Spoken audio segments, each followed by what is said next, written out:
ലോകം ഇതുവരെ കാണാത്ത ഒരു വലിയ ഇക്കണോമിക് വാറിന് സാക്ഷ്യം വഹിക്കാൻ പോവുകയാണ്. ആഗോള വിപണിയിൽ ഇപ്പോൾ ഉയരുന്ന ഒരൊറ്റ ചോദ്യം ഇതാണ്. കാരണം മറ്റൊന്നുമല്ല, ഡൊണാൾഡ് ട്രംപിന്റെ നേതൃത്വത്തിലുള്ള അമേരിക്കൻ ഭരണകൂടം ഇന്ത്യയുൾപ്പെടെ 16 പ്രധാന രാജ്യങ്ങൾക്കെതിരെ ഒരു വമ്പൻ ഇൻവെസ്റ്റിഗേഷൻ പ്രഖ്യാപിച്ചിരിക്കുകയാണ്. അൺഫെയർ ട്രേഡ് പ്രാക്ടീസസ്, അന്യായമായ വ്യാപാര രീതികൾ പിന്തുടരുന്നു എന്നാണ് ആരോപണം. വെറും ഒരു സാങ്കേതിക നടപടിയല്ല ഇത്. കഴിഞ്ഞ മാസം അമേരിക്കൻ സുപ്രീം കോടതിയിൽ നിന്ന് ഏറ്റ തിരിച്ചടിക്ക് ട്രംപ് നൽകുന്ന മറുപടിയാണിത്. ഇന്ത്യയിൽ നിന്നുള്ള വസ്ത്രങ്ങൾ, ഇലക്ട്രോണിക്സ്, സ്റ്റീൽ എന്നിവയ്ക്ക് അമേരിക്കയിൽ വലിയ തോതിൽ നികുതി കൂടുമോ? എന്താണ് ഈ സെക്ഷൻ 301 അന്വേഷണം? ഇത് നമ്മുടെ ജീവിതത്തെ എങ്ങനെ ബാധിക്കും? പരിശോധിക്കാം. അമേരിക്കൻ ട്രേഡ് റെപ്രസെന്റേറ്റീവ് ജാമിസൺ ഗീറാണ് ഈ പ്രഖ്യാപനം നടത്തിയത്. 1974 ട്രേഡ് ആക്ടിലെ സെക്ഷൻ 301 പ്രകാരമാണ് അന്വേഷണം.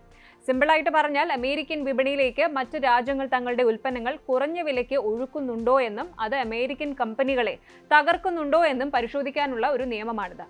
China, European Union, India, Japan, ദക്ഷിണ കൊറിയ തുടങ്ങിയ 16 രാജ്യങ്ങളാണ് പട്ടികയിലുള്ളത്.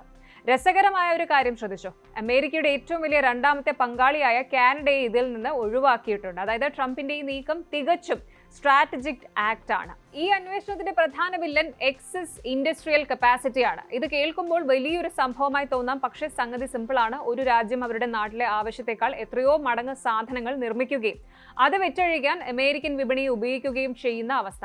ഉദാഹരണത്തിന്, ഇന്ത്യ തങ്ങളുടെ സ്റ്റീൽ കമ്പനികൾക്ക് വലിയ തോതിൽ സബ്സിഡി നൽകി കുറഞ്ഞ വിലയ്ക്ക് സ്റ്റീൽ ഉണ്ടാക്കുന്നു എന്ന് കരുതുക.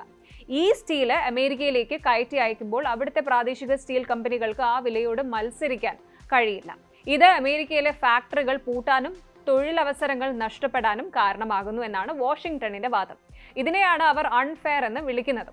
ഇവിടെ ഒരു ട്വിസ്റ്റ് ഉണ്ട്. ഫെബ്രുവരി 20 അമേരിക്കൻ സുപ്രീം കോടതി ട്രംപിന് ഒരു പണി കൊടുത്തിരുന്നല്ലോ.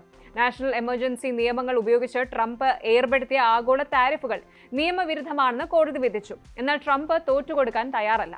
താൽക്കാലികമായി 10% നികുതി ഏർപ്പെടുത്തിയെങ്കിലും അത് ജൂലൈയിൽ അവസാനിക്കുകയും അതിനു മുൻപായി നിയമപരമായി ആർക്കും ചോദ്യം ചെയ്യാൻ കഴിയാത്ത സെക്ഷൻ 301 പ്രകാരം സ്ഥിരമായ നികുതി വർധനവ് നടപ്പിലാക്കാനാണ് ജാമിസൺ ഗീറും സംഘവും നോക്കുന്നത്. ഏപ്രിൽ 15 വരെ പൊതുജനങ്ങളിൽ നിന്നും അഭിപ്രായങ്ങൾ സ്വീകരിക്കും. മെയ് മാസത്തിൽ വാദം കേൾക്കും. ജൂലൈയിൽ റിപ്പോർട്ട് പുറത്തുവരും. അതായത് വരാനിരിക്കുന്ന വേനൽക്കാലം ലോക വ്യാപാരത്തിന് അല്പം ചൂടുള്ളതായിരിക്കും. ഇനി ഇതൊരു സാമ്പത്തിക പ്രശ്നം മാത്രമല്ല, വലിയൊരു മനുഷ്യാവകാശ പ്രശ്നം കൂടി ഇതിലുണ്ട്. ഫോഴ്സ്ഡ് ലേബർ, അതായത് നിർബന്ധിത തൊഴിൽ. ഈ തൊഴിലിലൂടെ ഉണ്ടാക്കുന്ന ഉൽപ്പന്നങ്ങൾക്ക് അമേരിക്ക കടുത്ത നിരോധനം ഏർപ്പെടുത്താൻ പോവുകയാണ്. ചൈനയിലെ ഉയ്ഗൂർ മുസ്ലിം വിഭാഗങ്ങളെ കൊണ്ട് പണിയെടുപ്പിക്കുന്ന സോളാർ പാനലുകൾക്കും തുണിത്തരങ്ങൾക്കും നേരത്തെ തന്നെ വിലക്കുണ്ടായിരുന്നു.